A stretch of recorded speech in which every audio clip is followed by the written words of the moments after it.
अगर आप अपने घर में सुख शांति चाहते हैं तो ये 3 चीज़ें करना ना भूलें, प्रार्थना करना, बाइबल पढ़ना और यीशु मसीह पर विश्वास रखना। प्रिय भाइयों और बहनों, बाइबल ऐसी किताब है जो हमारे जीवन को पूरी तरह से बदलने की कुव्वत रखती है, इसलिए बाइबल पढ़ना हमारे लिए बहुत ही आवश्यक है। लेकिन जब भी हम बाइबल पढ़ने जाते हैं हमारे मन पे सुस्ती छाने लगती है। कई बार हमारे पास समय होता है लेकिन हम कहते हैं हमारे पास समय नहीं है, हमें समझ में नहीं आ रहा कि बाइबल में क्या लिखा है। हम बोलते हैं कि सिर्फ रविवार को हम सुन लेते हैं, यही काफ़ी है, लेकिन परमेश्वर का वचन हमें बताता है।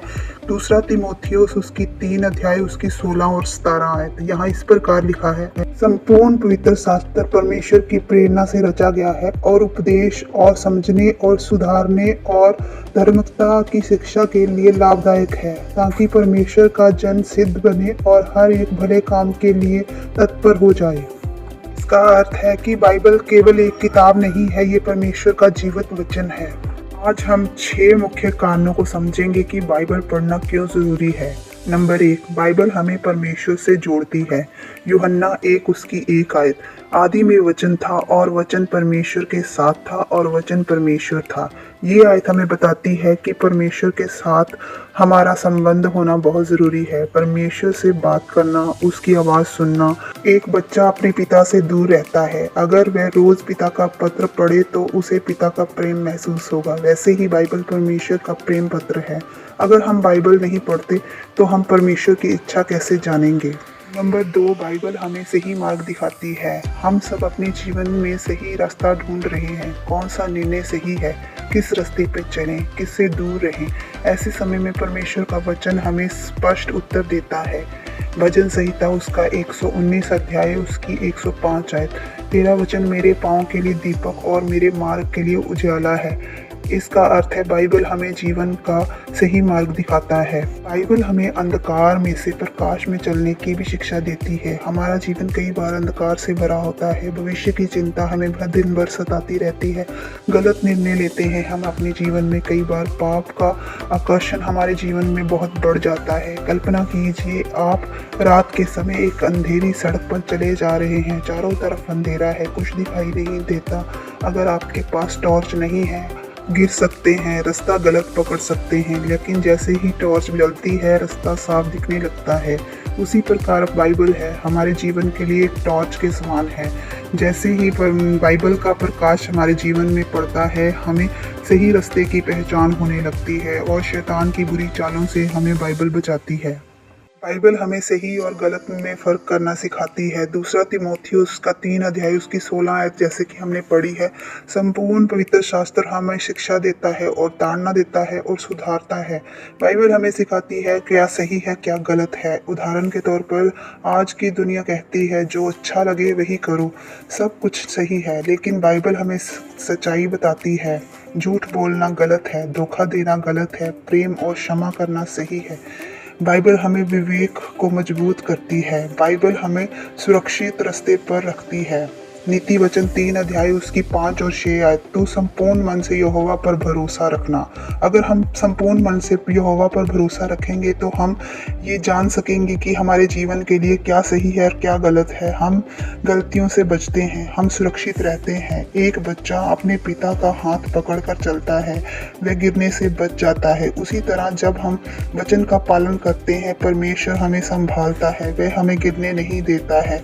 अगर हमारे जीवन में बाइबल नहीं है तो हम अंधकार में चल रहे हैं, लेकिन अगर बाइबल है तो हमें हर प्रकार से प्रकाश मिलता है, हमें सही दिशा मिलती है, हमें सुरक्षा मिलती है। नंबर 3, बाइबल हमें पाप करने से बचाती है। हम सभी जानते हैं कि पाप हमारे जीवन में किसी भी तरह से आसानी से आ जाता है, हमारे विचारों में, हमारे शब्दों में, हमारे कामों में, लेकिन परमेश्वर का वचन हमें हर प्रकार के पाप करने से बचाता है। जैसे कि भजन संहिता उसका 119 अध्याय उसकी 11 आयत जैसे लिखा है, मैंने तेरे वचन को अपने हृदय में रख छोड़ा है कि तेरे विरुद्ध पाप ना कर सकूं। इसका अर्थ जब वचन हमारे अंदर होता है तो वह हमें पाप करने से बचाता है। पाप अचानक नहीं आता, बल्कि धीरे धीरे आता है। पहले एक छोटा सा विचार आता है, फिर एक छोटी आदत बन जाती है और फिर जीवन का एक हिस्सा बन जाता है।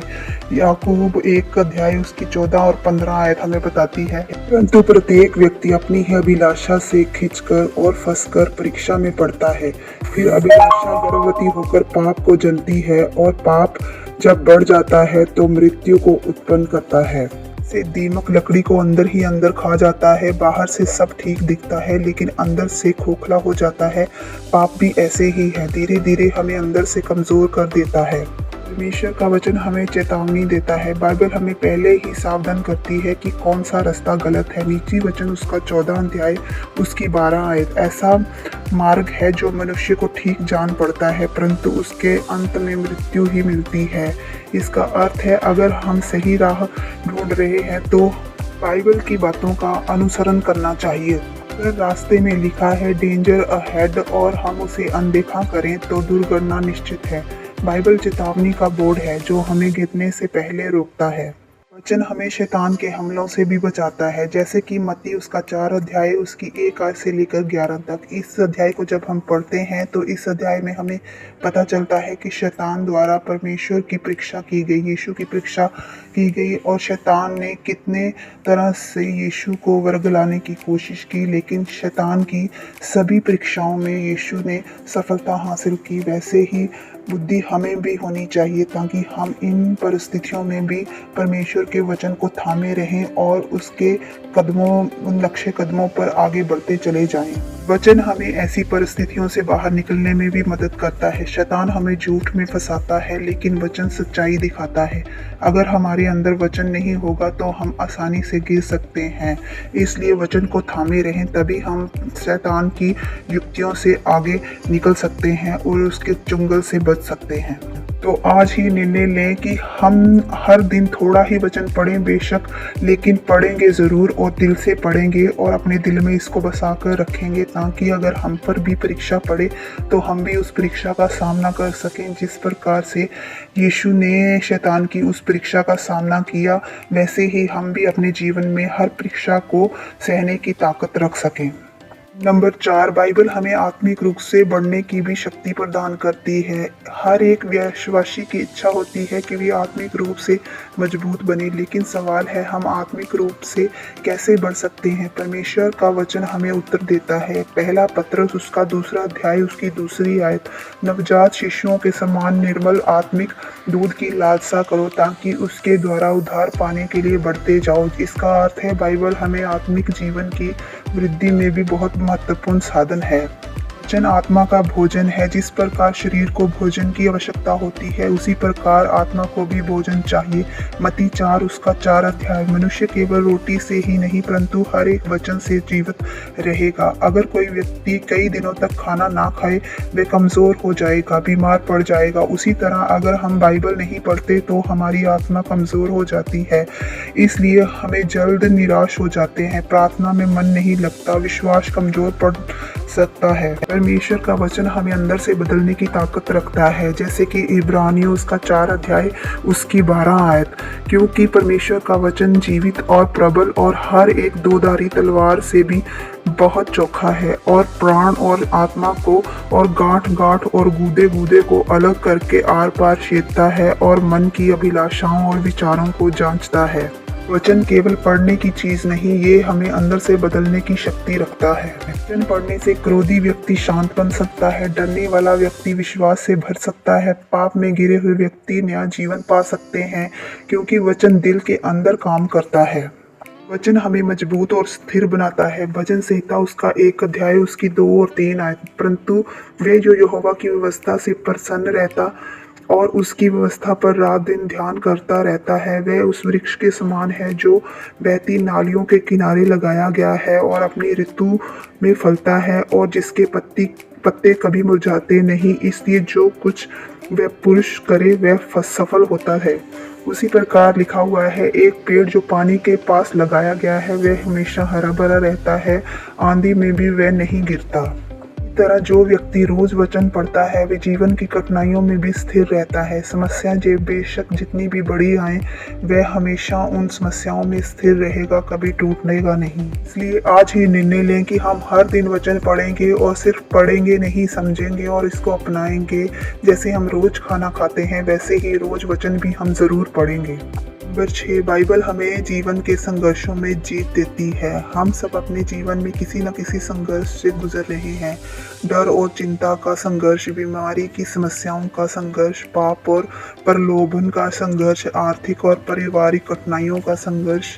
कई बार हम सोचते हैं क्या हम इन संघर्षों से जीत पाएंगे। परमेश्वर का वचन हमें उत्तर देता है, हाँ हम इन संघर्षों से जीत सकते हैं। इफिसियों उसका 6 अध्याय उसकी 17 आयत। और उद्धार का टोप और आत्मा की तलवार और परमेश्वर का वचन है जिसे ले लो।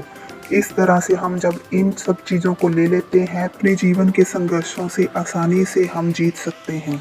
बाइबल बताती है कि जीवन एक आत्मिक युद्ध है। इफिसियों 6 अध्याय उसकी 12 आयत। क्योंकि हमारा ये मलयुद्ध लहू और मांस से नहीं परंतु प्रधानों से और अधिकारियों से और इस संसार के अंधकार के हाकिमों से और उस दुष्टता की आत्मिक सेनाओं से है जो आकाश में है। हमारा असली युद्ध लोगों से नहीं, परिस्थितियों से नहीं, बल्कि आत्मिक शक्तियों से है। जैसे एक सैनिक बिना हथियार के युद्ध नहीं लड़ सकता, वैसे ही हर एक विश्वासी बिना वचन के ये संघर्ष नहीं जीत सकता। अगर हमारे पास वचन नहीं होगा तो हम कमज़ोर पड़ सकते हैं। इसलिए हमारे पास वचन की ताकत का होना बहुत ज़रूरी है। तो आज ही निर्णय लें, हम वचन को अपना हथियार बनाएंगे। संघर्ष के समय हम वचन बोलेंगे। जब समस्या हम पर आएगी तो हम डरने की बजाय ये कहेंगे लिखा है। जैसे कि बाइबल में वचन लिखा है उसके अनुसार हम अपना काम करेंगे।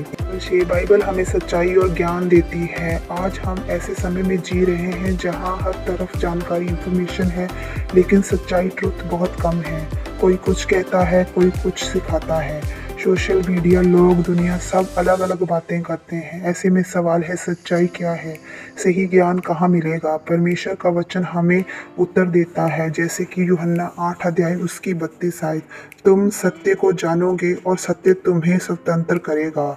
इसमें अर्थ है कि सच्चाई, आज़ादी का सही ज्ञान सिर्फ बाइबल में ही पाया जा सकता है। सच्चाई का स्रोत है। यूहन्ना 17 उसका 17 आयत में इस प्रकार लिखा है, सत्य के द्वारा उन्हें पवित्र कर, तेरा वचन सत्य है। दुनिया बदलती रहती है। आज जो सही है कल गलत हो सकता है। लोगों की राय बदलती है, लेकिन परमेश्वर का वचन कभी नहीं बदलता, हमेशा सत्य रहता है। एक कंपास हमेशा उत्तर दिशा दिखाता है, चाहे मौसम कैसा भी हो। उसी प्रकार बाइबल हमें सही दिशा ही दिखाता है। बाइबल हमें सच्चा ज्ञान और समझ देती है। जैसे कि नीति वचन उसका 2 अध्याय उसकी 6 आयत में लिखा है, क्योंकि बुद्धि यहोवा ही देता है, ज्ञान और समझ की बातें उसी के मुंह से निकलती हैं।